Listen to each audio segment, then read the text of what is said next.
গণ অধিকার পরিষদের মুখপাত্র ফারুক হাসান বলেন, ইন্ডিয়া রিফাইন্ড আওয়ামী লীগ নামে আওয়ামী লীগের একটি নতুন ভার্সন রাজপথে সক্রিয় করার চেষ্টা করেছিল, কিন্তু বাংলাদেশের বিপ্লবী ছাত্র জনতা সেটা বাস্তবায়ন হতে দেয়নি।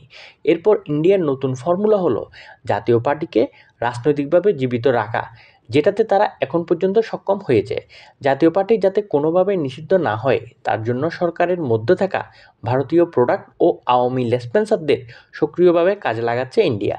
এমনকি কিছু কিছু রাজনৈতিক শক্তিকে জাপা নিষিদ্ধকরণের বিষয়ে সাইলেন্ট মুডে পাঠিয়েছে ভারত। জাপাই এখন ভারতের একমাত্র খেলার কার্ড।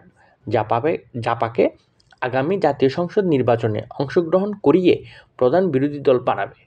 এমনকি এই প্ল্যানিংয়ে জাপাকে 100+ আসন জিতিয়ে আনতে যা যা করার তাই করবে ভারত এবং ইন্ডিয়ার লবিগুলো। পরিস্থিতি যদি অনুকূলে থাকে তাহলে 150+ পার্লামেন্টারিয়ান বানিয়ে জাপা প্লাস গংকে ক্ষমতায় বসানোর পরিকল্পনা রয়েছে ইন্ডিয়ার। কিছুদিন আগে আইন উপদেষ্টা বলেছিলেন, পুলিশের মধ্যে থাকা 80% সদস্যই ছাত্রলীগের।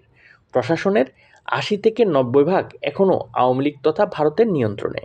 বাকি অর্গানগুলোর অবস্থাও সেম। এরপরও জাপার বিষয়ে যারা নমনীয় কিংবা নানান যুক্তি দেখানোর চেষ্টা করছেন তারা মূলত ভারতীয় পরিকল্পনাতেই যুক্ত রয়েছেন। জাপার মাধ্যমে আওয়ামী লীগকে মাঠে সক্রিয় করিয়ে সরকারকে দিয়ে লীগ নিষিদ্ধের প্রজ্ঞাপন বাতিল ঘোষণা করা হবে।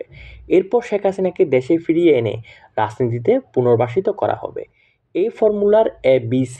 যে দলে ক্ষমতার চেয়ারে বসুক তাদেরকে ভালোভাবে 2 বছর দেশ চালাতে দিবে না ইন্ডিয়া গং।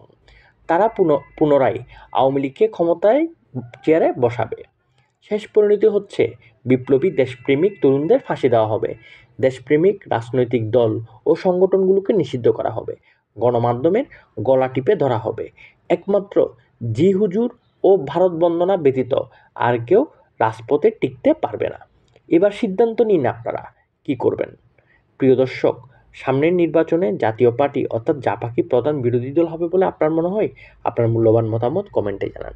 বাংলা বুলেটিন চ্যানেলের আজকের ভিডিওটি ভালো লাগলে ভিডিওটি লাইক ও শেয়ার করুন এবং বাংলা বুলেটিন চ্যানেলটি সাবস্ক্রাইব করুন।